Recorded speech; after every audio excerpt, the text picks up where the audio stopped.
This is a Film Stories original podcast.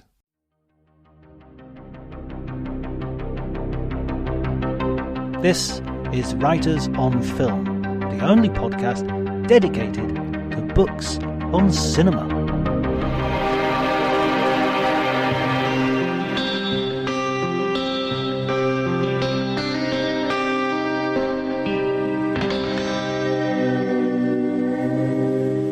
Hi everybody and welcome to Writers on Film. My name is John Bleasdale. I'm a writer and film critic, and today I'm delighted to be celebrating Noirvember by talking to an expert on noir films who's got a new book out, Through a Noir Lens, Adapting Film Noir Visual Style. Sheri Chinen Biesen is a professor on cinema, and she is the author of several books on noir, in fact. Thank you so much for joining me, Sheri. Oh, my pleasure. This wasn't planned to be specifically a Noirvember podcast, but I looked at the calendar and I thought, oh, there it is. Excellent. Yes, it's wonderful. This is only your latest book on noir, film noir. When did your fascination with this particular genre begin? Decades ago, when I was a young undergrad student at the University of Southern California, USC Cinema School, and I was turned on to film noir. This was like in the 80s. And then I started serious noir research when I decided this is kind of a second career for me. I worked as a writer for several years. And then in the 90s, I decided to go back to cinema school and pursue becoming an author and an academic and professor. So I began my noir research back in the 90s, did a master's at USC Cinema, and then did my Ph.D., cinema. Basically, I'm a film historian, and I did my cinema degree at University of Texas at Austin. Did my dissertation, well, actually, I'm an archival historian, so I did a lot of primary archival research at many archives, including the BFI there in London, but also, most of my research is in LA-based Los Angeles archives like USC and the Academy of Motion Pictures and UCLA and so forth, where I look at the original records when filmmakers were making the films behind the scenes, the production memos and so forth. And I basically pieced together the history of when these films were actually made. So I've looked at the original documents, for Double Indemnity and The Big Sleep and Out of the Past and these, so forth, these very famous noir films, classic noir films. So I turned it into an academic paper that became an article that became kind of the cornerstone of my doctoral dissertation, which was on film noir, the wartime Hollywood filmmaking climate and its impact on the actual material conditions of making these noir films in the 40s in Hollywood. And then that became my first book, A Blackout, World War II and the Origins of Film Noir. And my second book was called Music in the Shadows. It was on noir musical films, looking at sort of jazz noir and this sort of the musical, aspect of noir films. And then my third book was on film censorship. And then this is very much an extension of my noir research. This last book, my fourth book, this is Through a Noir Lens, Adapting Film Noir Visual Style. So it basically takes a look at noir films with a lot of primary archival evidentiary support, sort of constructing, the making of the films and the sort of institutional and cultural and, actual material filmmaking conditions, when they were making these films. And it basically takes a look at noir from the 40s, from the end of World War II through, the post-war era and the neo-noir and the post-classical Renaissance era and more contemporary decades, and then the shift to digital streaming in the Netflix sort of, digital streaming era.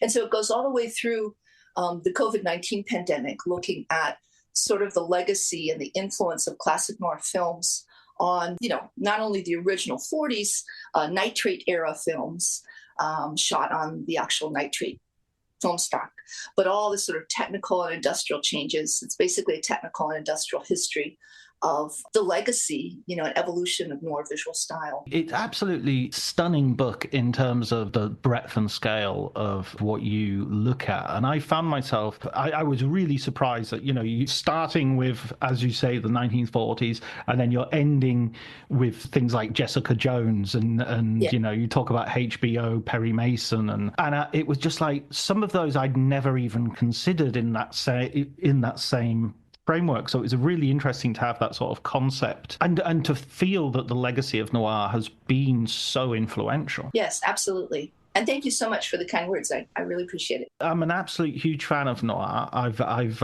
one of the, funnily enough, talking about the COVID years, I think I got. Noir was one of the first genres I really felt and claimed as my own as a cineast. That as a young cineast, as a kid. Wonderful. Yes. More than westerns were on TV and sci-fi it's good fun, but noir was the first film that I thought, this is a type of film. It's not just a type of story. Yeah, absolutely. Does that distinction make sense? Yes, absolutely. And in my research, both in my doctoral thesis and then also, in my noir scholarship from my first book, Blackout, and through this one, through a noir lens, I actually look at the complexity and the nuances and the sort of how influential noir is as this sort of zeitgeist. I basically look at it as, of course, I'm looking at it as a visual style in this last book through a noir lens, but in general, in broad strokes, I actually investigate how noir is this period style, this very influential period style that's very prolific, right? It influences so many things down the road, and it actually influences and transforms many different genres.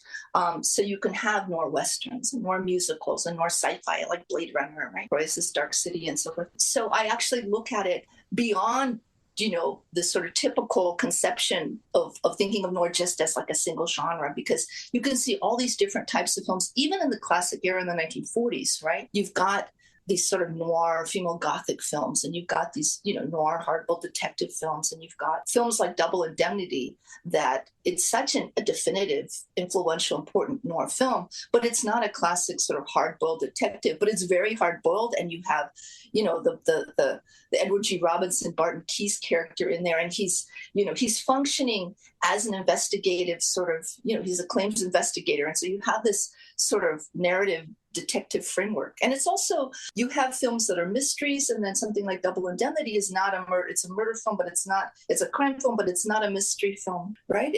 They're revealing, the anti-hero, Walter Neffy's revealing that he did it right up front, right? And so it's very, very interesting that you've got all these different types of films, including these jazz noir musical films like Blues in the Night, that are very, very interesting, even in the 40s. And then the influence, by the time you get into the 50s and they're shifting to different kinds of film, they're shifting to color, and in the neo-noir era, in the post-classical Hollywood. And of course, even the international films, right? Like Elevator to the Gallows and so forth, right? You've got these really interesting variations on noir and noir style and even the type of narratives, right, that we think of as film noir. So yeah, it's really fascinating. It's wonderful to talk to someone who's also passionate about noir. I was really struck in the book by some of the examples you used, which, like, for instance, you were talking about the female Gothic there, and you talk about Jane Eyre as being an example of that. Notorious, yes. And Notorious, yes, of course. And it's like, Jane Eyre, you sort of think, surely that's not a film noir. And then you think about it again, and it's like, well, actually, yeah, it's got Bertha Mason in the attic, and it's absolutely, even from a narrative point of view, it's plenty noir. Well, the visual style is so noir, and this book is very, heavily leaning into, analyzing the formal aesthetic, stylistic tropes and qualities of film noir, right? So something like that. I mean, during the war years, when films such as Jane Eyre and Double Indemnity were being filmed, you actually had, because of all the wartime sort of tensions and paranoia and the restrictive filmmaking climate during World War II, as I discuss in my first book, Blackout, and also in this book, you had these, you had actual blackouts in Hollywood and air raid drills and all these restrictions. You had rationing of lighting and electricity and set materials, and you couldn't film on certain locations. So there were a lot of actual material filmmaking conditions during World War II that contributed to this really dark, brooding, expressionistic look and feel and zeitgeist, if you will, of film noir. And you get it in Jane Eyre. Jane Eyre is so dark visually, and it's all shot on these enclosed 20th Century Fox sound stages. It's these nighttime, these beautiful, gorgeous nighttime sets with all this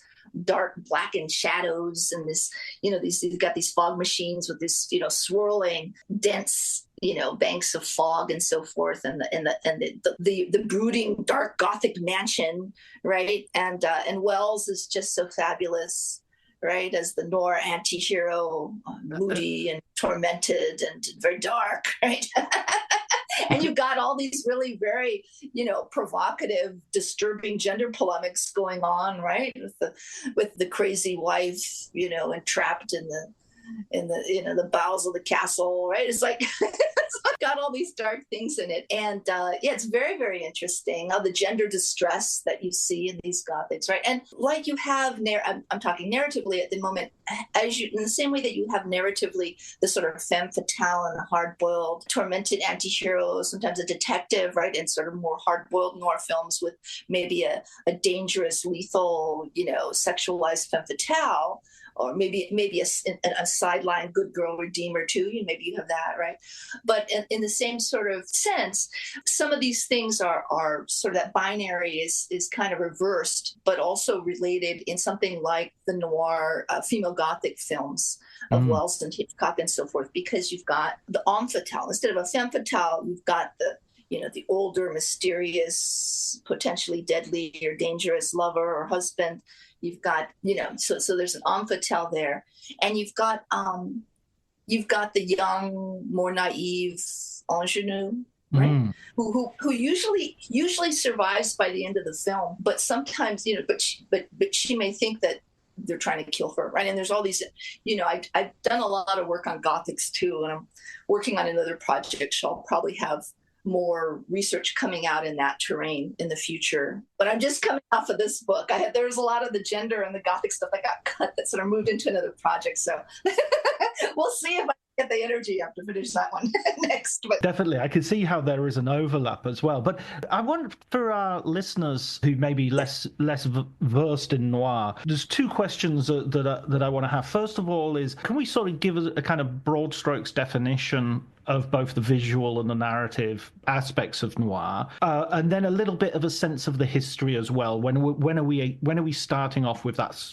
first classic period? Noir is a very interesting concept, right? It's the term film noir was coined in 1946 by French critics. But noir really began to proliferate in the 40s during the war years, during the early to mid 40s in Hollywood. You had the influence of many expressionistic European emigres who had fled fascism in Europe and so forth and were in Hollywood. And noir really, you have the influence of, the earlier, the European German expressionism, expressionistic horror films and so forth, early crime, gangster films and so forth, right? Like the early 30s gangster cycle and so forth. But noir really coalesces and comes together. Early sort of prelude noir films, by 1940, 41. But, and then in this early 40s during the war years, noir really coalesces and you really see really definitive very black and shadowy expressionistic noir style, say 44 to 46, but definitely in the 40s, noir bursts onto the scene in a big way. Noir is noted for its dark, nighttime, often sort of urban settings, oftentimes. The sort of, the American urban jungle, right? These shadowy, blackened, rain-slick city streets, lots of glistening surfaces and shadows, deep shadows, very brooding, corrupt narratives, You have a variety of narratives of noir. People think about the hard-boiled detective, also the female gothic. People think about the tormented, sometimes psychologically unstable anti-hero in noir. And you have different types of gender that, comes out in more different types of women as well as with the anti-hero, right? You have, the strong, independent, sexual, devious, duplicitous, potentially, deadly femme fatale, seductress oftentimes. Scholars have looked at this as a projection of sort of male sexual fears and desires, right, projected on the big screen. You may also have, in terms of gender, the good girl or Good Friday, the sort of the redeemer character. That's not the toxic fatal attraction type of romance, but sort of more on the sidelines. And I'm fascinated by other films that have more complex sort of gender, constructs in the noir films, such as films like Gilda and Phantom Lady, where you've got these more complex, multifaceted women in them. They may come off as they may masquerade or pretend to be femme fatales when they're actually working girls, more androgynous, or good girl redeemers, right? So you have these sort of more multifaceted images of women in the war years, and this coincides with the sort of war effort and strong, androgynous Rosie the Riveter women in American culture, in the Allied culture, working to fill in male roles, male jobs, as men were going off to fight in World War II. And even in Hollywood, like the culture in general, you had women gaining positions behind the scenes as well as in star roles more prominently during World War II, because there was a manpower shortage in Hollywood during the war. And you had, women writers and producers, such as Joan Harrison, who was a protege of Hitchcock, who produced Phantom Lady, and Virginia Van Up, who rose from a writer to a producer to one of the most powerful women in Hollywood during this time, a production executive running Columbia Studio under Harry Cohn, from January 45 through 47. And so she produced Gilda, and you have these, women behind the scenes that were coinciding with stronger gender roles in these noir films, in the films that they were, writing and producing, for example. Famously Ida Lupito, who would move from becoming a star to, a director in the post-war years in noir films. So, yes, so very shadowy, dark, brooding milieu, environment, visual, terrain in these noir films. You probably have, they had the height of noir productions and the popularity of noir really, the classic cycle, really towards the end of World War, right? 44, 45, 46, and then into those early war years, 47, 48. And then things start to change with noir, but noir itself starts to change. You have more, I mentioned earlier that you had these very enclosed, dark, shadowy noir productions, responding to the wartime production restraints and the blackouts during World War II and the rationing of electricity and so forth. And then after the war, you start to see noir being lighter. They moved from what was called newsreel style during World War II to a type of cinematography that was called sort of semi-documentary style, and more shooting outdoors in broad daylight and sunlight, bright sunlight on outdoor locations, and sometimes, outside the urban centers. And then by the time you get to the 1950s, the narratives, of course, are changing, and the film stock itself is changing. The nitrate stock was really gorgeous and really beautiful for film noir. The blacks were jet black, which was really iconic of film noir, and the whites were this sort of harsh, nice sharp contrast with the white, sort of for that contrast with your noir shadows and so forth, right? You think of the visual iconography of film noir. You think of not just the fedoras and the hard-boiled anti-heroes, but you think of the Venetian blind shadows and the dark alleys and these, deep blackened pools of shadow and light. Rain-wet streets and, exactly. cigarette smoke. Yes, just beautiful. It's gorgeous. That's the kind of milieu, the visual style that I love. I'd never thought of this, but that was something. Another sort of revelation from your book is thinking about film stock in terms of thinking about those aesthetic possibilities and that idea that, look, this nitrate is perfect for this aesthetic. And then some of the films that we think of as noir, classic noirs, I think you talk about Double Indemnity in this way, are actually using another film stock, and you talk about them as almost being like grey noirs. Oh yeah, well, Double Indemnity is not a grey noir. Double Indemnity was a great blackened sort of expressionistic noir films. That's really jet black. That was shot on nitrate.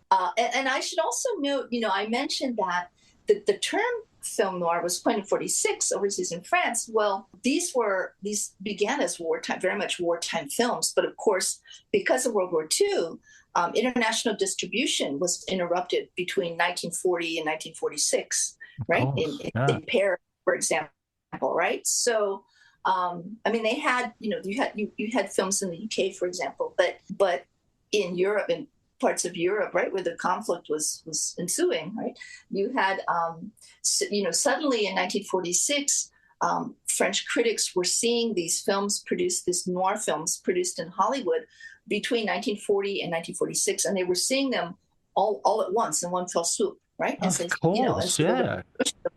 Yeah, they're like, wow, look at this dark. Film noir is literally black film or dark cinema, right? So they're like, wow, look at how dark these films are coming out of Hollywood. And I should also note that in my archival research, I was really surprised to find that this trend was recognized in Hollywood and in the American press and the trade discourse and so forth before 1946 in the U.S. And it wasn't called film noir, but they referred to this as the red meat crime cycle or red meat crime and romance cycle. So it was recognized as a sort of groundbreaking trend, and that Billy Wilder's Double Indemnity was really influential and sort of spurring this bandwagon mentality of studios producing noir films and sort of getting around the production code censorship at the time, adapting the hard-boiled fiction like James M. Cain and Raymond Chandler, right?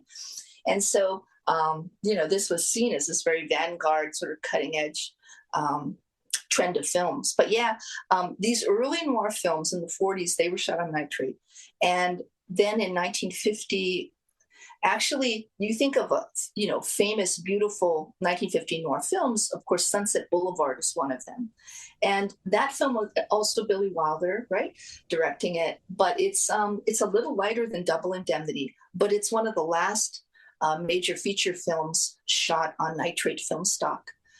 And after that, from 1951 onward, you have them shooting on acetate film stock. And the reason that they did that was, of course, because nitrate looked beautiful, was gorgeous for the look of noir. But of course, it was highly unstable and volatile, and it was very explosive and flammable. And it would, over time, it would sort of, disintegrate and turn to dust. And of course, it was so volatile that during World War II, they were rationing film stock, the nitrate film stock, to use it to make bombs because it was so explosive. So, for safety reasons, they switched to safety film from 1951 onward. But that changes the whole look of noir film style, in addition to the shooting in sunlight and outdoor locations. And a great example of that is, of course, Billy Wilder's Ace in the Hole, which is his last noir film. It was not successful at the box office. But this is a film that's shot in scorching, bright sunlight, in the more rural desert of New Mexico. It's a very, very bright noir film, although thematically it's very scathing and very cynical. But Ace in the Hole looks so different than Double Indemnity, or even Sunset Boulevard the year before, and that's shot on acetate film, out with these big reflectors in the sunshine and the desert. And they have some, they have some dark scenes in the cave, right?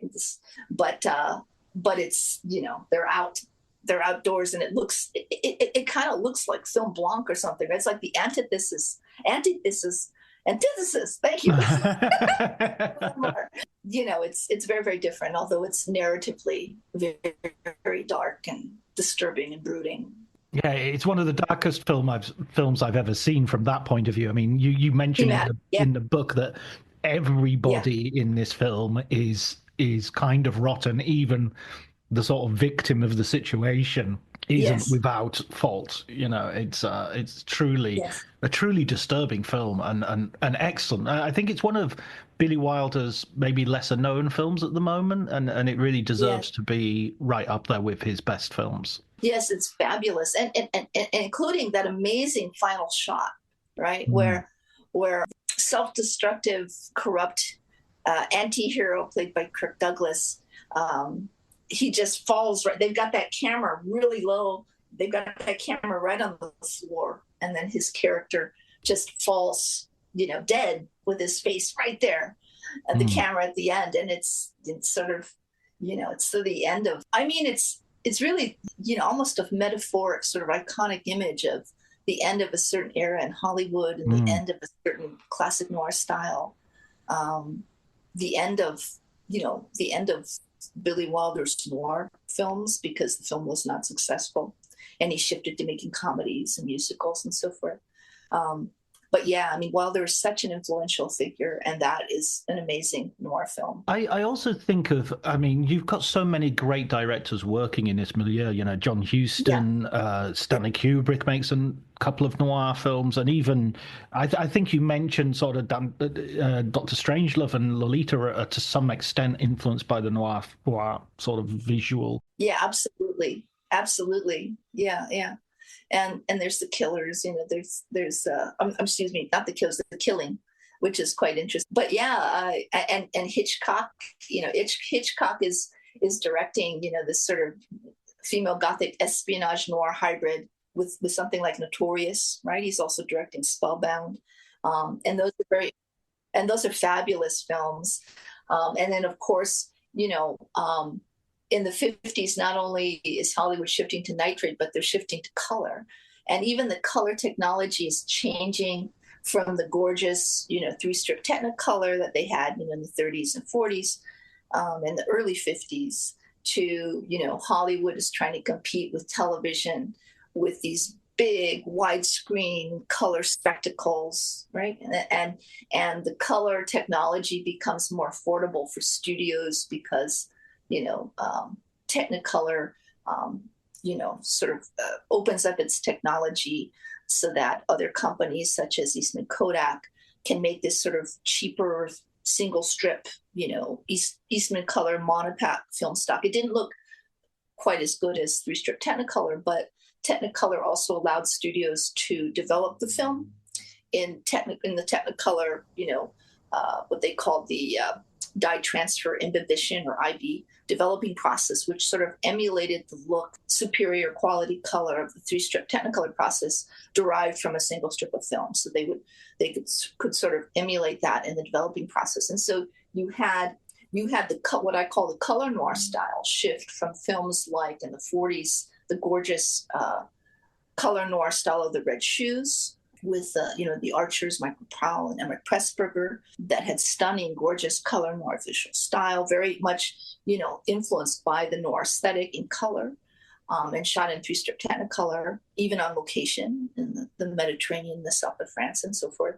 And then you had other color 3-strip Technicolor noir films, such as Niagara with Marilyn Monroe, such as The Barefoot Contessa.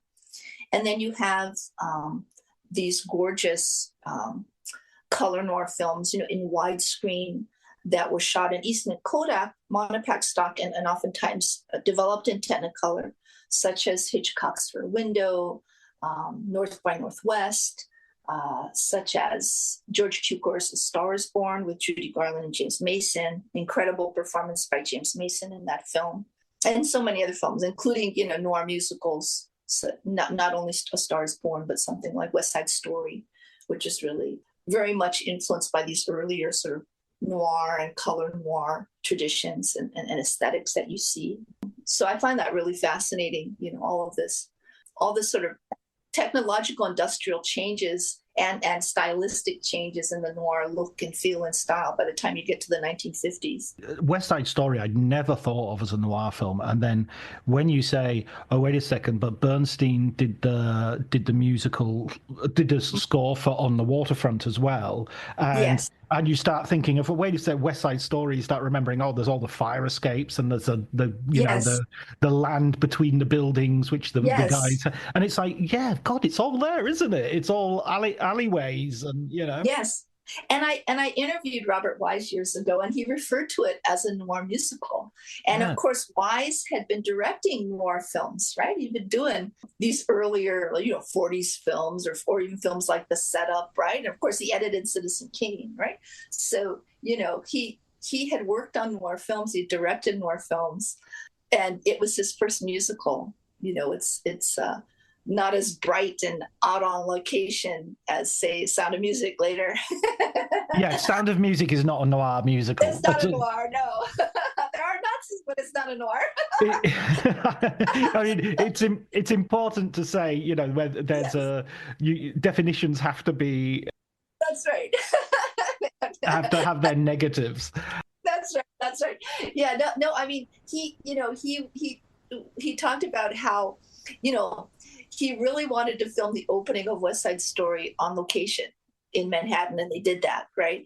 But then he made the deal. He said, "Look, if you let me film the opening on location, then I can shoot the rest of the film in the studio, because most of it occurs at night." And he says, at night you see what you light, and that's very noir, right? And that's exactly when you think of the rumble under the freeway overpass, right? And the crisscrossing sort of entrapment of the young juvenile delinquents, like caged in fences and all the shadows and in color noir you have this aesthetic where using color you emulate the look and style of film noir, not only with shadows but with the hues, the different choice of the color palette that you use. So you might use dark colors to emulate blacks and sort of muted tones, maybe browns and grays or midnight blues, to sort of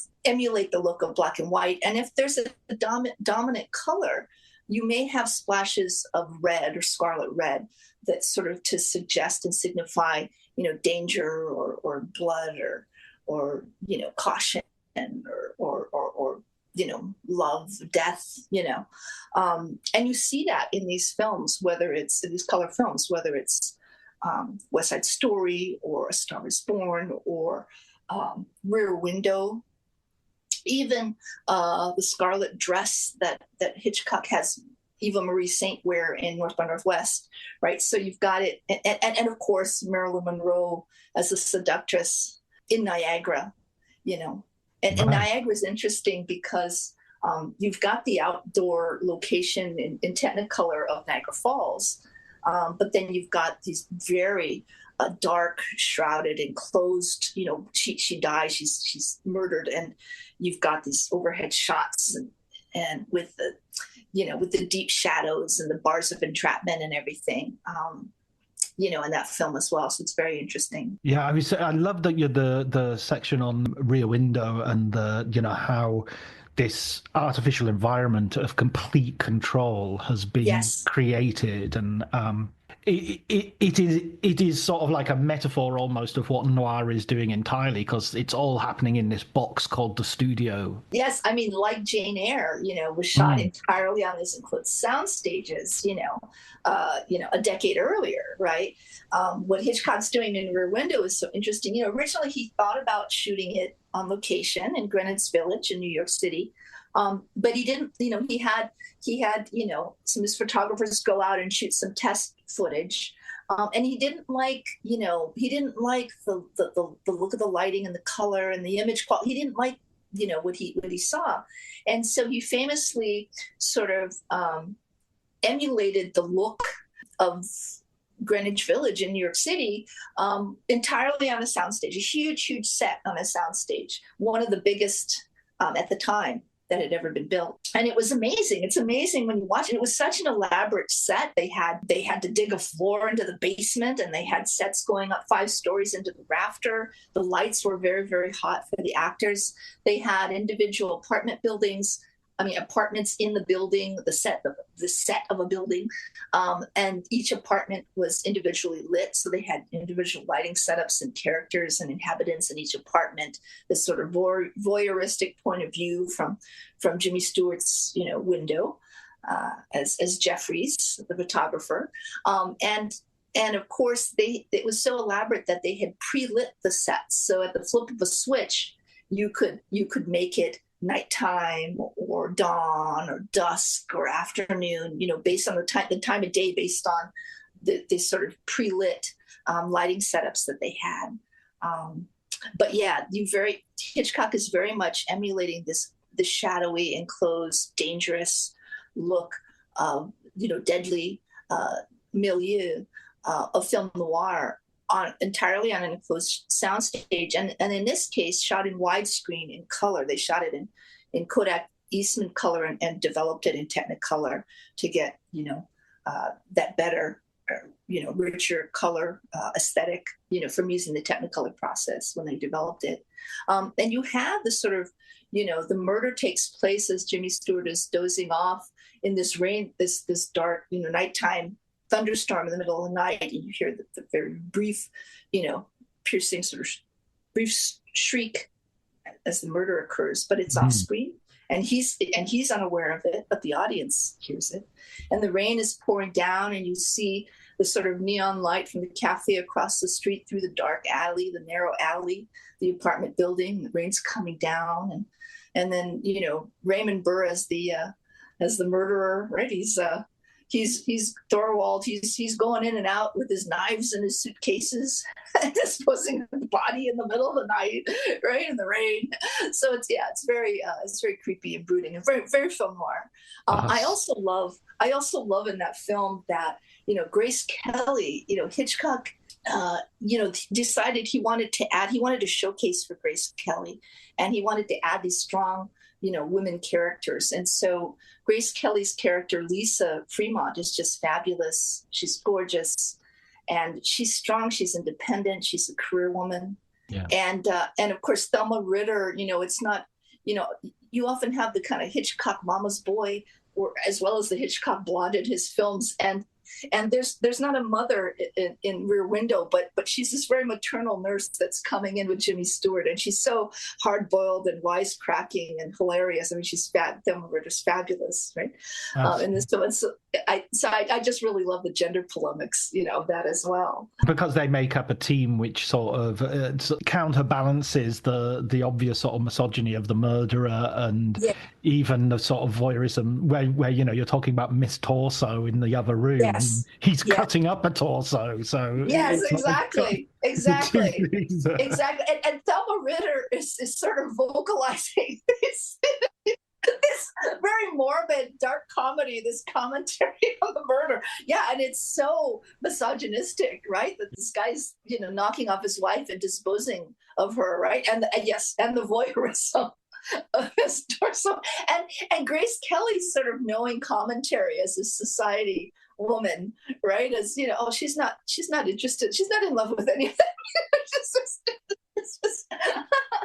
So the sort of provocative gender polemics are quite interesting, but I like that there's got a hard-boiled element and a lot of dark comedy in that film as well as the disturbing gender distress. You mentioned earlier about how studios were beginning to compete with television, producing widescreen spectacle as well as, but also as you go on, you talk in the book, the films make us start to be aware that actually some of their films are going to end up on television, these small, and so they're going to have to be medium shots, they're going to have to be well lit, because otherwise you just won't be able, which is hilarious, because it's similar to the sort of criticism Netflix sometimes gets, because it's like, I'm watching this on my iPad and I can't see what's going on, and we've gone backwards in a way.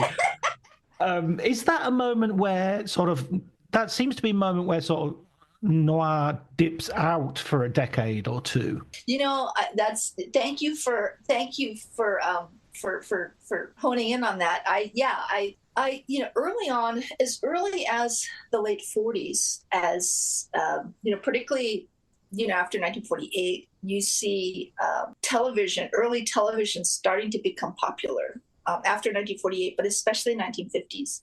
And as early as the late 40s, you already have cinematographers in Hollywood talking about, shooting Hollywood films, with televisual conventions in mind, with television in mind. And because television at this time was this, grainy, fuzzy, low resolution, low contrast, small screen, monochrome, black and white TV, although it was free in American homes, it wasn't, the image quality wasn't great. And they couldn't do most of the beautiful aspects of noir style that we think of as iconic noir style, whether it's beautiful, expressionistic, low-key lighting, high contrast cinematography, beautiful, elaborate montages, and so forth.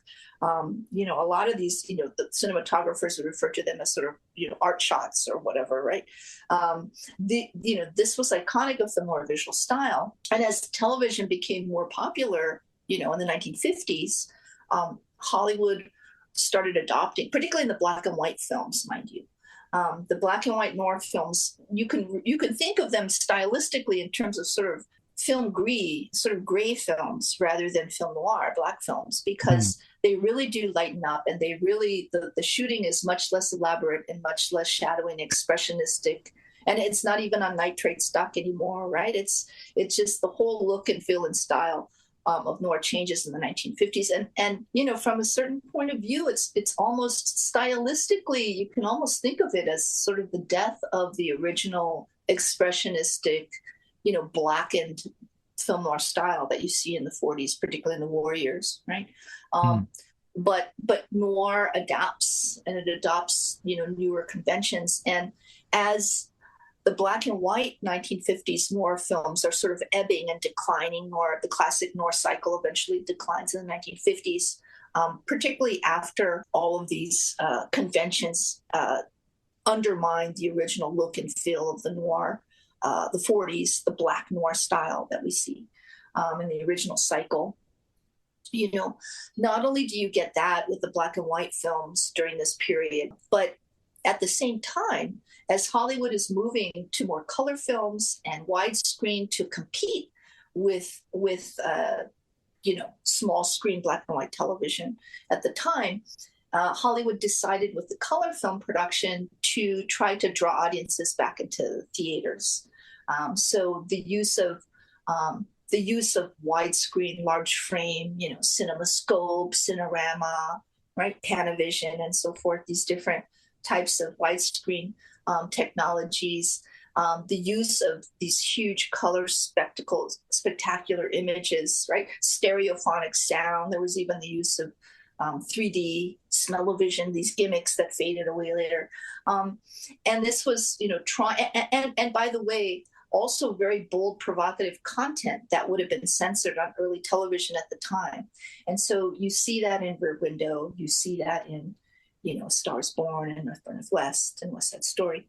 You see, and even, before Hollywood shifts to widescreen, you see it in Technicolor noir films such as Niagara and The Barefoot Contessa, right? So you see, and of course, earlier in the 40s, the color noir, The Red Shoes. That was, by the way, I should mention, The Red Shoes, although it was a British film, was very, very influential in Hollywood. So much so that it came out in 1948. It was so influential that by the early 50s, it would become the most successful British film ever released in the US. And it was incredibly influential in Hollywood in terms of, the color noir aesthetic, the incorporation of music, right? Talk about that film. I mentioned that film in this last book. I also discuss it extensively in my second book on sort of this noir musicals, right? And this color noir. So it's very, very interesting how noir is so influential. And you would think, oh, maybe it's going to die in the 50s, but no, it continues, in these different forms, adapted. It's color noir, widescreen. And then, of course, after the end of the classical Hollywood era, by the time you get into, say, the late 60s and the 70s and onward, 80s, 90s, new millennium, you see different variations on noir and the legacy of noir in these sort of post-classical, neo-noir productions, both in the U.S. and overseas. Right? So very, very, very, very interesting how adaptable the noir visual style and the legacy of it is, Absolutely. I was thinking, there's pictures of it in your book, Jean-Pierre Melville, Le Samurai. Yes. And then you have Gene Hackman in both The Conversation and Night Moves, I think would be key sort of neo-noir. Coming up to the present day, and we've, even before the present day, you talk about one technical change, which I thought was really interesting as well, and with David Fincher with Seven, where there's a bleaching process that they start to use. I think it's an acronym beginning with E, if I remember correctly. Is that right? Well, you had it even, they would use it in the neo-noir period, right? Including film and other films. But you even had it earlier in films such as Sunset Boulevard, right? That they would have not only bleaching, but the sort of what they would call it latensification, sort of where they would expose the film to light, sort of in addition to the regular developing process. And of course, by the time you get to the neo-noir period, they were doing it initially filmically and then eventually digitally, right? You could manipulate the image. By the time you get to something like Alex Proyas's Dark City in 1998, right? And even in films that we don't think about in relation to noir, such as Spielberg's, Saving Private Ryan, right? You had by the 90s, you had this manipulation of the image, and there was this sort of this synergy, this combination of shooting on film with digitally manipulating the image. Right? And so what you were thinking of with the acronym is the ENR process. And so you would get certain things that you could do digitally with these different processes, right? To manipulate, you could make a digital image look more filmic, right? You could darken the image, you could change the contrast, you could change the coloring of it by the time you get into the digital era. But even in the sort of early, if folks have seen Alex Proyas's amazing 1998 Dark City, that's just a gorgeous, beautiful film. And they shot that all on enclosed studios and Fox sound stages in Australia. And it was very influential. And, they were shooting on film, but they were using, burgeoning digital technology to, tweak the image, right, and adjust what you were seeing. Originally, in the earlier form of latensification, where they were exposing the film, the shot footage to light, additional light, they were doing it in films such as Sunset Boulevard to provide light to see into the shadows. So they shot indoor interiors on soundstage, and then they would shoot exteriors on this mansion, on location. And so they were trying to shoot with as much what looked like natural lighting as possible. So say they were shooting with a lamp in interiors or something, and they would have additional lights, but they were trying to make it look as naturalistic as possible. And so sometimes if they wanted to see into the shadows, they would do something like that. And what was really interesting to me as by the time you got to the digital streaming era, you had cinematographers working on Netflix productions, be it Jessica Jones or Daredevil or Ozark, right? As well as HBO productions such as Perry Mason. And the cinematographers were talking about using some of these techniques to try to either darken your image or to see into the shadows, right? Or when you get to the streaming era and you have these long form noir serial productions, oftentimes you would see this trend where the early seasons, the first season might be really dark and blackened and very beautifully noir looking. And then the studio or somebody might say, oh, you know what, we want to have it lighter in the second season or in later seasons. And so sometimes you would see the series lighten up as they would go on, right? And oftentimes it was really fascinating to me that the film critics loved noir style and sort of later neo-noir digital productions, but sometimes the TV critics, were sort of, couldn't fathom why you had these dark, shadowy, cinematic style. And of course, in the neo-noir era, cinematographers such as the great Gordon Willis, who shot, Francis Ford Coppola's The Godfather and Godfather Part 2, was very influential. And he talks about, The Godfather Part 2 being the last film shot, with the Technicolor dye transfer imbibition IB process in the US because they closed the Technicolor lab. And so in the digital era, you even have TV critics complaining that, oh, these long form noir productions, they're so dark, they're too dark, and they look too cinematic, and they look too much like, like they're just influenced by Gordon Willis. And I laughed. I thought that was hysterical. I was like, well, this is why they're so good. They're influenced by the best cinematographer who's worked. And so exactly. That is nuts, but at the same time, it's kind of maybe the difference between sitting in a theater where you get your night vision, you get you're away from all light pollution, rather than sort of immersive experience. Yes, exactly. Yeah. But I wanted to ask a question about, and this is a technical question about a very specific film. So, by all means, it's and it's not one that's featured in your book. So, at least I don't think it is. Maybe it is actually. But anyway, Jonathan Glazer's Zone of Interest recently makes a real point of the darkness. It's part of the publicity. It's part of the actual the film. There are several moments in the film in which the screen goes black or characters look into darkness. And I was rewatching it last night, and because I'd been reading your book, I was thinking about the technical process by which they could have done this. Because at certain points, the screen wasn't just black. Like I'm looking at a screen now, and it's got a black border, which is hypothetically black, but it's sort of a glowing greenish, whitish black. It's not really black.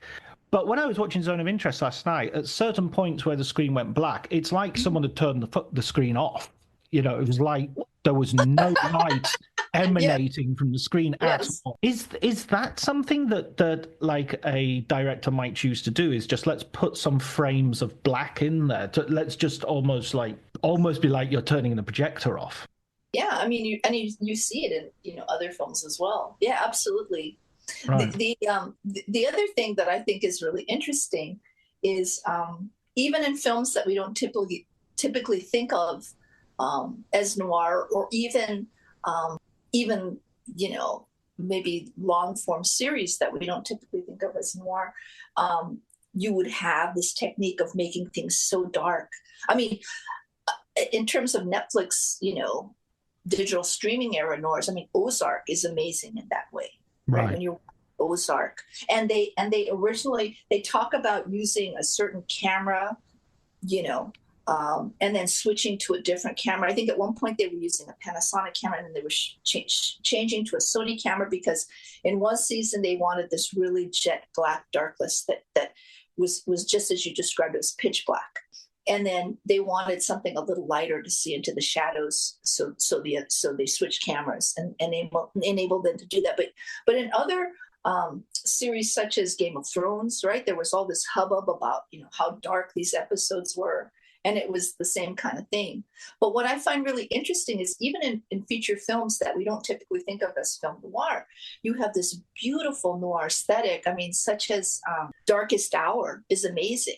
with and it's this it's they actually shot that digitally. It was shot on a digital camera using techniques to make it look more filmic, and it looks beautifully cinematic, but it's beautifully noir with that shimmering contrast and the sort of emphasizing the sort of color variation on black and white, emulating the look of a black and white film and emulating the look of a black and white noir film, as you were describing, right, with the pitch black, right? And this was, done digitally.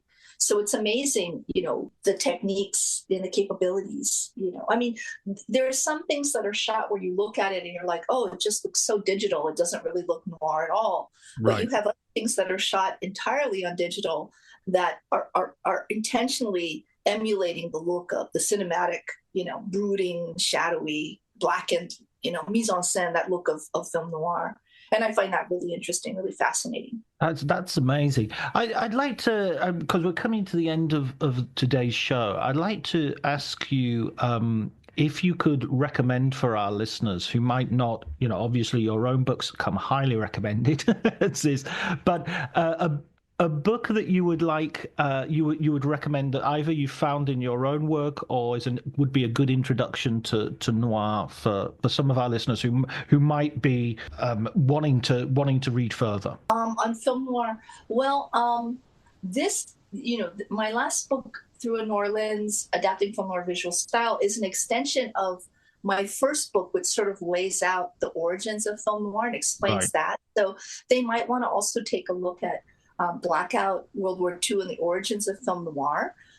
If they're interested in reading about some of the original French discourse on film noir, you can actually find the very first book published on film noir was published in 1955, called Borde and Chomatin's Panorama du Film Noir Americain, or Panorama of American Film Noir.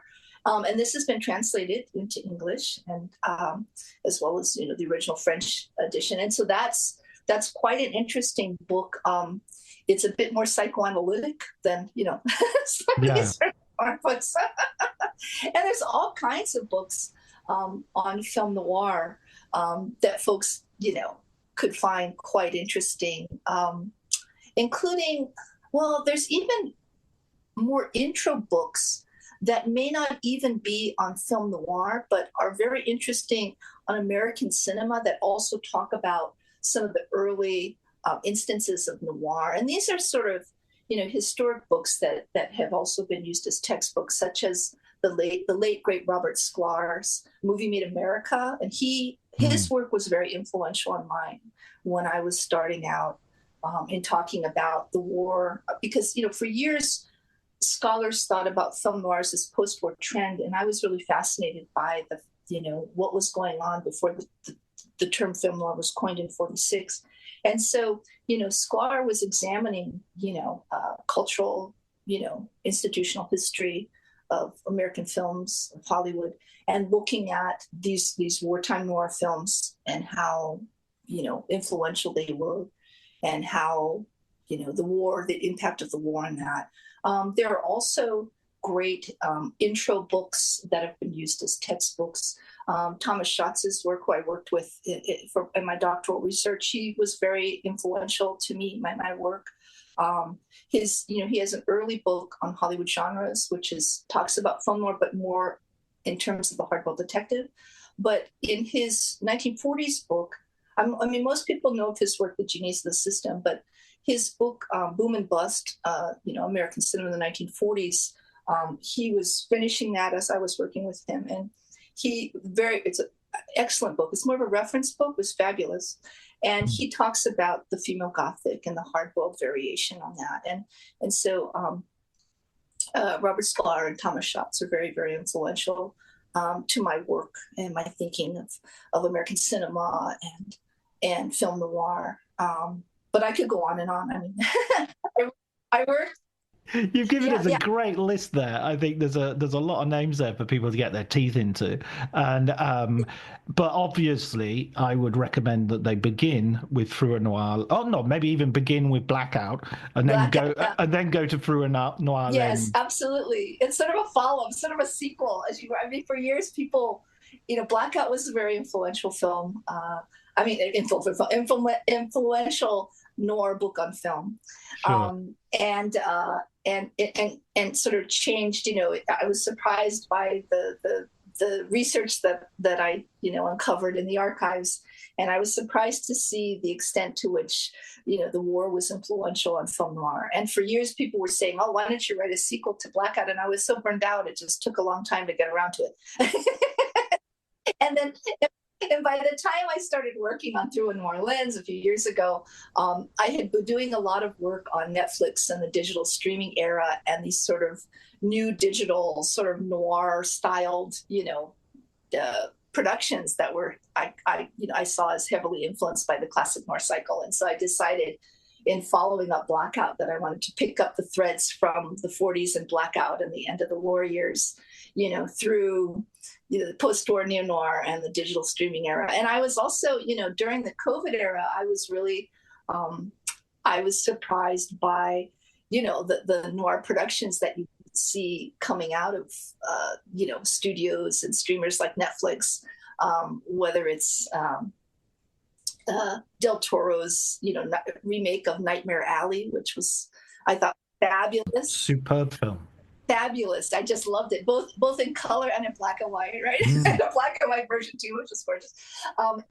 Even Netflix remaking a digital film version of Hitchcock's Rebecca, right, which had a different sort of zeitgeist going on, more of a color noir thing, with the visual style and that. So that was really interesting. And if I recall, I believe both of those films were shot digitally, but they intentionally strive to emulate the look of filmic, cinematic, classic noir style, in films like that. And so that was really interesting. Well, that sounds like the best way for us to round off this discussion, and for us to celebrate Noirvember. And I know there are a lot of people out there who are looking at letterboxed lists of films to watch, and I hope you're going to do a more informed deep dive into noir, because it's such a wonderful genre. Thank you so much, Sheri. I really enjoyed our conversation. I really appreciate your time.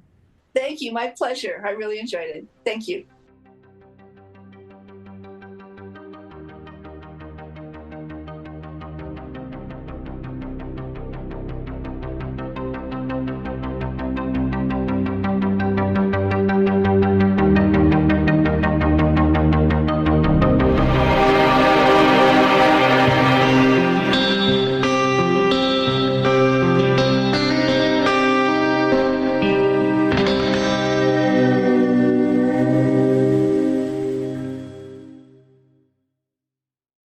Hi, I'm Andrew Yang, former presidential candidate and champion of getting more money into the hands of millions of Americans.